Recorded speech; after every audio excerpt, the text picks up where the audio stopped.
What's up, you're back, and today, is it time to start worrying about MLB The Show 24? Is MLB The Show 24 worth pre-ordering, worth getting, right? That's what we're here to talk about. A lot of people are concerned about how San Diego Studios has been showing their feature reveals, their feature premieres on Twitch, YouTube, stuff like that. So far, oh boy, we have a lot to talk about because I haven't seen anything to really get me excited so far, right?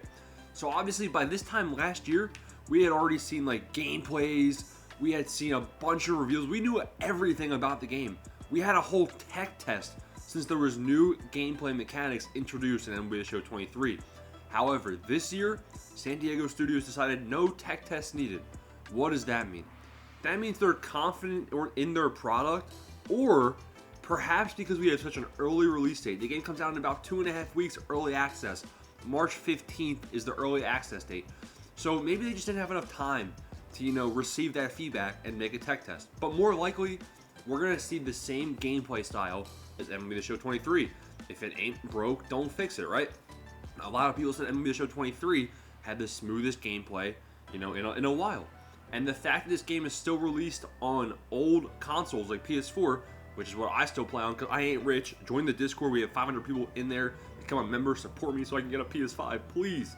But the fact that the game is still being released on the old generation consoles might be holding the game back from some of the graphics and stuff that it could be getting on next gen. That's fine though. I'm okay with that, waiting for a couple of years for the transition. However, what I do wish we could have seen from SDS is some more gameplay reveals, right? I want to see what new features specifically we're getting, but more specifically than just the gameplay, because they're right. The gameplay, there's only so many ways you can modify, baseball type gameplay, right? We need more content. We need a lot more content and a lot different content. I'm sick and tired of the same team affinity grind every single year over. MLB The Show 24 hasn't even come out, and I'm dreading doing team affinity. So how about we just don't have team affinity and we have a new style of missions, right? MLB The Show 17. That was the year of the most successful MLB The Show game.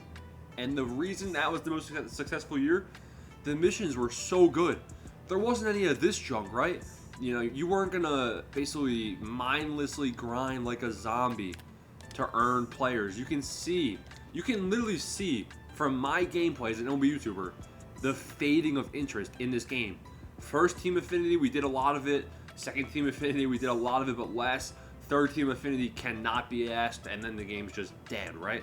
It's just a repeat grind. And especially without the power creep, having no 99 overalls, or having all 99 overalls, day one, and then the same player being introduced because of the seasons and sets, man. One thing I want to see is I don't want to see the sets and seasons, especially if they're releasing high overalls, or else the game will just die out like it did in MLB 23. Now, I do think MLB 24 is worth purchasing, giving them a shot in the dark, right? Let's go back to MLB 17. MLB 17, the way that the missions worked is basically they were just stat missions. You would load in to a ranked season game with your, Diamond Dynasty team, and you would get, the mission would be like tally 50 stolen bases, tally 100 stolen bases, tally 150 stolen bases. And every single one of those milestones you hit in online gameplay, you'd get like 20,000 stubs. So it was really about making stubs by playing the game and then using those stubs into some of the other content like packs. Packs really haven't been worth it for a couple of years. I feel like MLB The Show 23, obviously, you can join the club. Pack addicts, right? We're all pack addicts, but that doesn't mean like I'm not expecting to make stubs on any of the packs in MLB The Show, really at all.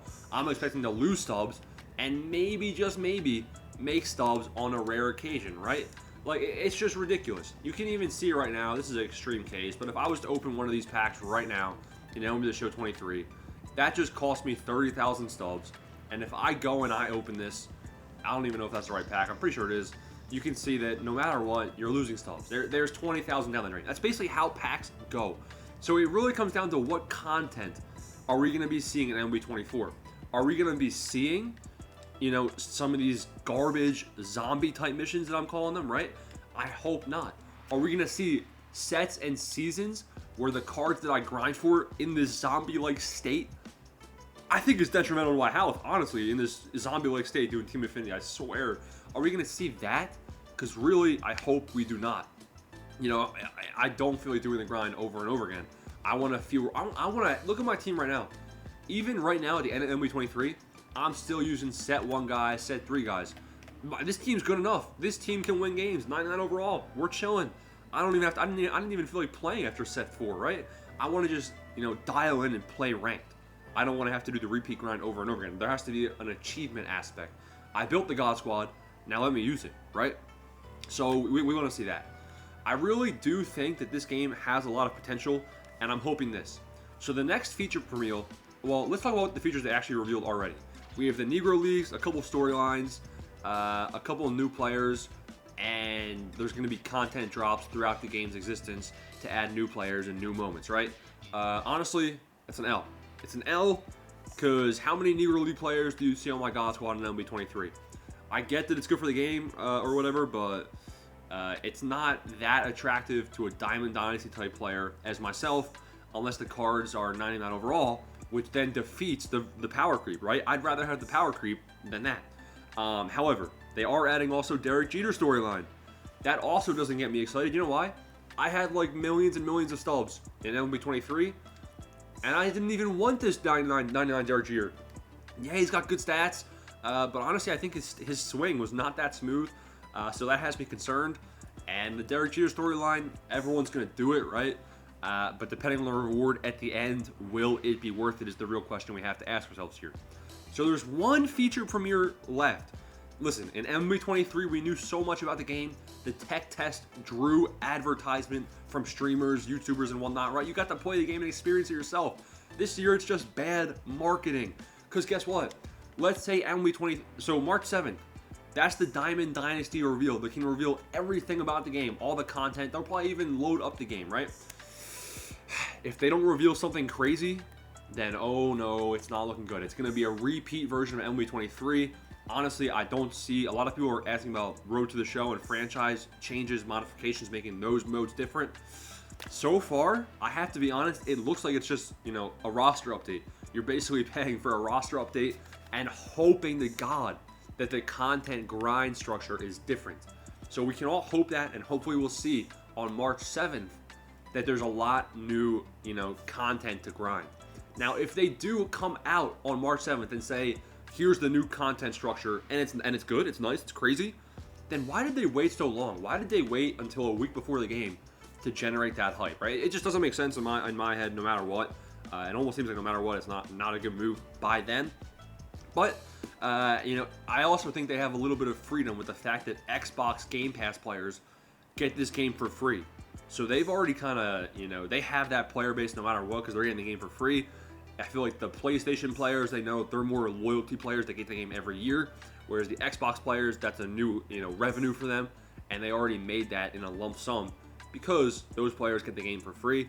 So that's just how I feel. And the rant is finally concluded. Join the Discord if you have questions about whether the game should be bought or not. We're going to make millions of subs this year. Smash the like button, smash the subscribe button. Peace out. Thanks for watching.